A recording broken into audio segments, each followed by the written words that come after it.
और भाई क्या अपडेट्स है आज के?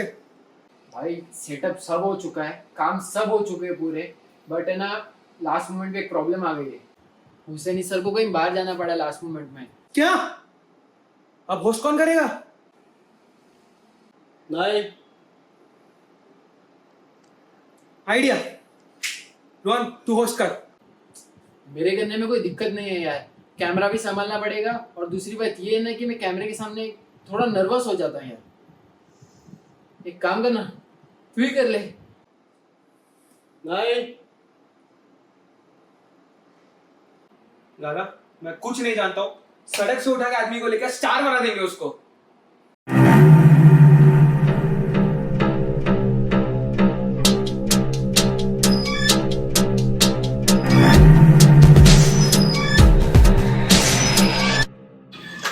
ओए सफेद कपड़ा, अबे ये अंदर कैसे आया? स्वागत तो करो मेरा।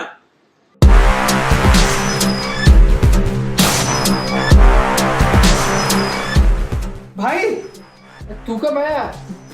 तुमने बुलाया तो हम चले आए। हमने इसे बुलाया था क्या? नहीं। मैं भी कांग्रेस ही बोल रहा हूँ जानबूझ के। मैं अलग पार्टी का हूँ इसलिए आरोप लगा रहा हूँ, ये बात नहीं है।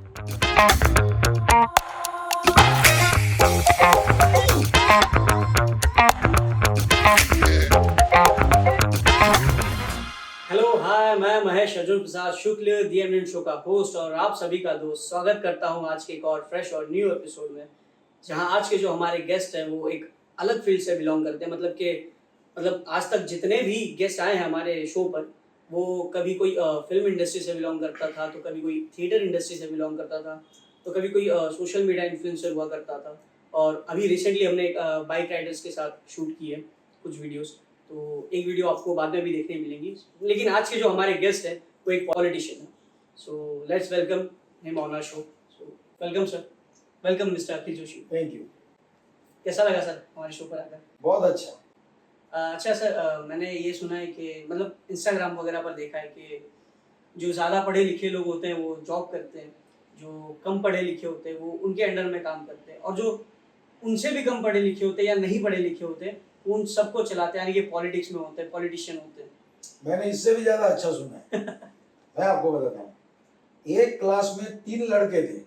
जो हमेशा आगे बैठता था वो लड़का बड़ा होके प्रोफेसर बना, शिक्षक बना। जो लड़का अच्छा पढ़ाई में था और मॉनिटर था वो उसी स्कूल का ट्रस्टी बना। वाह। और जो पीछे सा लास्ट में बैठा रहता था, कुछ पढ़ता लिखता ही नहीं था, वो एजुकेशन मिनिस्टर बना। वाह।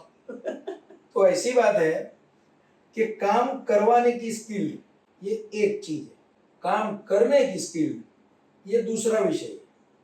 इसलिए काम करना तो चाहिए ही, उसका तो कोई ऑल्टरनेट है ही नहीं, लेकिन फिर भी काम को किस प्रकार से विजुलाइज करके करवा के लेना वो ज्यादा इम्पोर्टेंट है।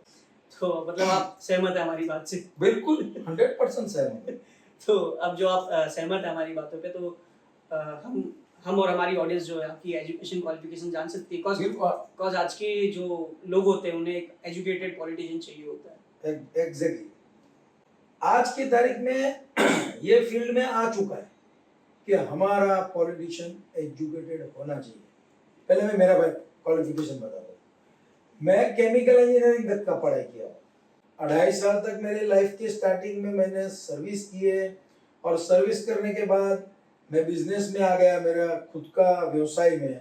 साथ साथ में मैं पॉलिटिक्स में काम भी करता था, क्योंकि मैं कॉलेज समय से पॉलिटिक्स, कॉलेज का स्टूडेंट विंग, ये वगैरह वगैरह वो सब काम में मैं जुड़ा रहता था। मुझे वो सब काम अच्छे लगते थे, इसलिए आज बढ़ते बढ़ते यहाँ तक पहुंचा, जो अच्छी बात है। लेकिन पढ़ाई ही क्राइटेरिया होगा ऐसा मानना बिल्कुल सही नहीं है।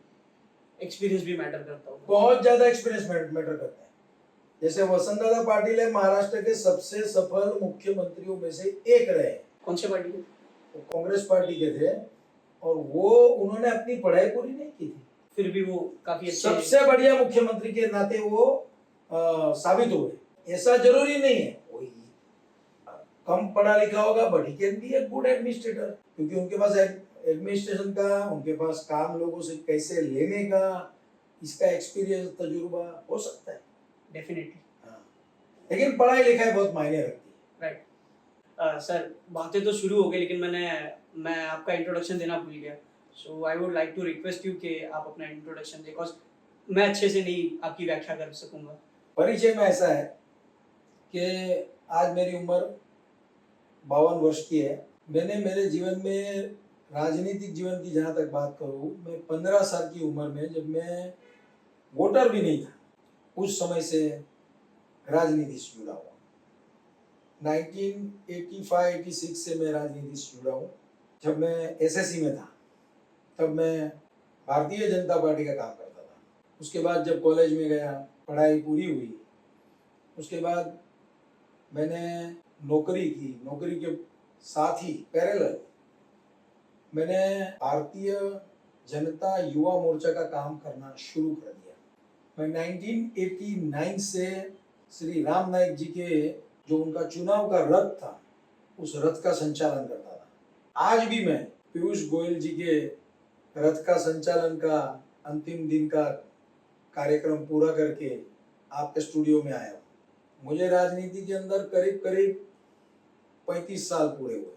हाँ, जो हेलीकॉप्टर लैंडिंग से आते हैं उसकी विषय अलग होती है, मैं उस विषय में नहीं जाना चाहता हूँ। लेकिन जो कार्यकर्ता नीचे से काम करते करते ऊपर तक जाता है और काम करता है। मैंने एक बार महानगर पालिका का चुनाव भी लड़ा है। मैं केवल 200 वोटों से कांदिवली स्टेशन ईस्ट वेस्ट का जो एरिया था उसमें मैं पराभूत हुआ था। ये सभी पोस्ट के ऊपर धीरे धीरे आगे बढ़ते हुए यहाँ तक पहुँचा हूँ। देखते हैं आगे कहाँ समय लेके जाता है। अच्छा, आप मुंबई से हैं, मुंबई के नॉर्थ मुंबई के हेड भी हैं बीजेपी से। सो मुंबई जैसे बढ़ रहा है वैसे गड्ढे भी बढ़ते जा रहे हैं सड़कों पर, और उसकी वजह से एक्सीडेंट्स भी काफ़ी ज़्यादा हो रही हैं। सो इसको कंट्रोल करने के लिए क्या स्टेप्स ले रही है गवर्नमेंट? इसमें दो चीज है। एक तो विकास के कार्यों को अगर करना है सरकार को, चाहे सरकार किसकी भी हो, उद्धव ठाकरे जी मुख्यमंत्री हो या एकनाथ शिंदे जी हो, भाजपा की सरकार हो या आघाड़ी सरकार हो, कोई भी सरकार हो, यदि आपको विकास का काम करना है तो अड़चन तो आएगी, गड्ढे होंगे, रिपेयरिंग चालू रहेगा। ये निरंतर प्रोसेस है, ये कभी भी खत्म न होने वाला प्रोसेस है। जब पहली बार भारतीय जनता पार्टी और शिवसेना की सरकार आई थी 1993 में, कैसे जब गडकरी साहब पीडब्ल्यूडी मिनिस्टर थे, तब मुंबई में उन्होंने 55 फ्लाईओवर बांधे। 55 फ्लाईओवर मुंबई में एक साथ बांधना 5 वर्ष के समय में बहुत बड़ी उपलब्धि थी। और उस समय पूरा हाईवे पर सब जगह पर ट्रैफिक जाम रहता था, इतनी मुसीबत रहती थी। लेकिन आज वो 55 फ्लाईओवर हमको आशीर्वाद देते। तो विकास का काम करोगे तो ये गड्ढे को होने वाला है, उसको रिपेयर होने वाला है, होने वाला है, ये होने वाला है, पहली बात। दूसरी बात बहुत बढ़िया है, और वो ये है, आपका सवाल है ये कब तक चलेगा? नहीं, कब तक चलेगा, या गड्ढे जो है वो कम से कम कब होंगे? क्योंकि उसकी वजह से एक्सीडेंट ज्यादा होते हैं। एक्सीडेंट ज्यादा होते हैं, तब ये कम होंगे कि नहीं होंगे, ये बहुत बड़ा प्रश्न है। ये होगा ही नहीं कम। ये जो ब्यूरोक्रेसी सिस्टम है ना हमारे देश की, ये भी एक अभिशाप है हमारे देश में। ये पॉलिटिशियनों का क्या है मालूम है? ये 5 साल के बाद वोट लेने जाते हैं लोगों के पास, इसलिए उनको सवाल पूछने वाले 50,000 लोग हैं जो उनको वोट देते हो। राइट। ये ब्यूरोक्रेट्स 58 साल तक रिटायर्ड ही नहीं होते, इनको कोई पूछने वाला है ही नहीं। जैसे कि पहले भाजपा की सरकार थी, भाजपा और शिवसेना की, उस समय आपको शायद पता होगा 6-8 महीने के लिए मेयर इन काउंसिल रखा था। वो क्या होता है? हाँ, मेयर इन काउंसिल के पास पावर होता है, मेयर के पास पावर है कि वो किसी भी प्रकार के काम को अलॉट कर सकता है, वर्क ऑर्डर इश्यू करवा सकता है। अब आज का मेयर और डिप्यूटी मेयर के पास कोई पावर नहीं है। उसको किसी फंक्शन में जाना है और फंक्शन में जाके किसको बुके भी देना है ना, तो कमिश्नर का परमिशन चाहिए। कमिश्नर ना बोल देगा भाई ये 2000 रुपये वाला बुके नहीं देना है तो नहीं दे सकता है वो। मतलब ब्यूरोक्रेसी के पास इतना पावर है कि जो चुने हुए जनप्रतिनिधि के पास पावर नहीं है। और वो जनप्रतिनिधि तो 5 साल के बाद जाएगा जनता के पास वोट लेने, तब आपके जैसे लोग सवाल करेंगे कि भाई आपने किया क्या 5 साल में, वो क्या जवाब देगा?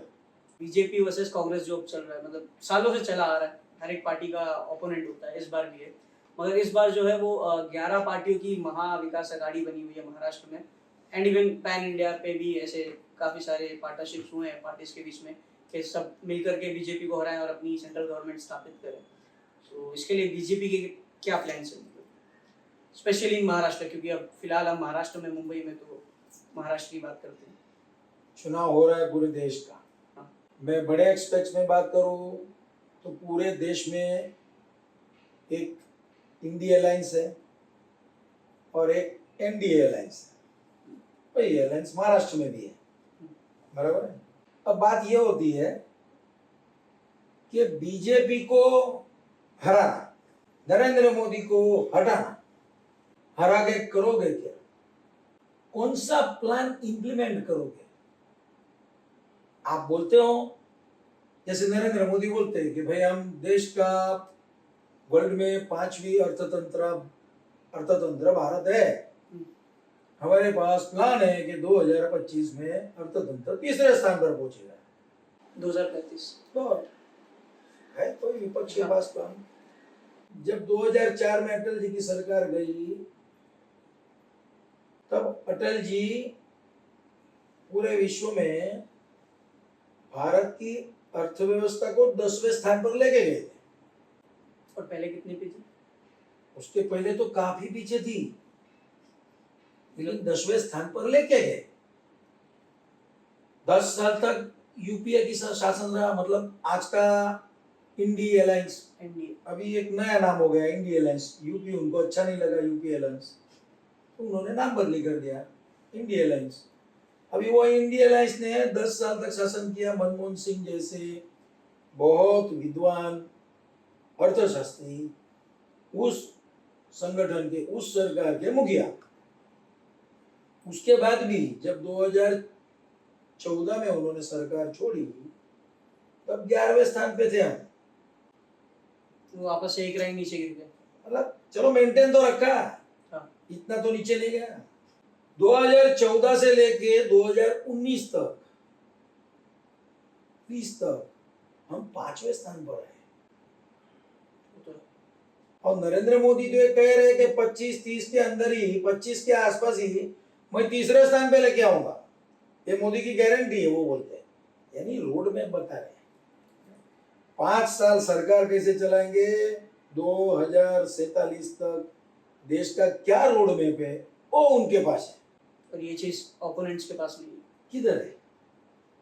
मोदी को हटाओ, राहुल बाबा को लाओ, भाजपा को हटाओ, कांग्रेस को लाओ। क्यों? कारण, रीजन, रोड में कुछ तो रीजन होना चाहिए ना। क्यों? बोले 3 तलाक को हम वापस लाएंगे, धारा 370 वापस लाएंगे। अरे धारा 370 से 55,000 बच्चे जम्मू कश्मीर के मर गए। मैं उन पर मैं अलग पार्टी का हूं इसलिए आरोप लगा रहा हूं, ये बात नहीं है, लेकिन ये दिख रहा है ना। मतलब इस बार 400 प्लस सीटें पक्की बीजेपी 100%। देखिए इस समय एनडीए की सीट्स 380-90 के आसपास है एनडीए की। एनडीए की 390। हाँ 80-90 तो ऑलरेडी है लोकसभा में, ओके 80-90 के आसपास। तो 20-30 तो ज्यादा लानी है जो नरेंद्र मोदी जी ने कहा है, तो उसमें कौन सा बड़ा बात का बाएं हाथ का खेल है। हो जाए। नहीं कोई कभी देखो पॉलिटिक्स में कोई चुनाव में कुछ बाएं हाथ का खेल नहीं होता है। ओके मैंने इतने साल तक चुनाव देखे, मैं खुद चुनाव लड़ा हूं, कुछ भी हो सकता है, कुछ भी हो सकता है। लेकिन इस बार कुछ आप सामने वालों के पास विजन ही नहीं दिख रहा है। देश की अर्थव्यवस्था सही पटरी पर है। तेजस फाइटर और जो रफाल फाइटर है उनकी पूरी मैन्युफैक्चरिंग लाइन नासिक में और बेंगलुरु में गवर्नमेंट डाल रही है।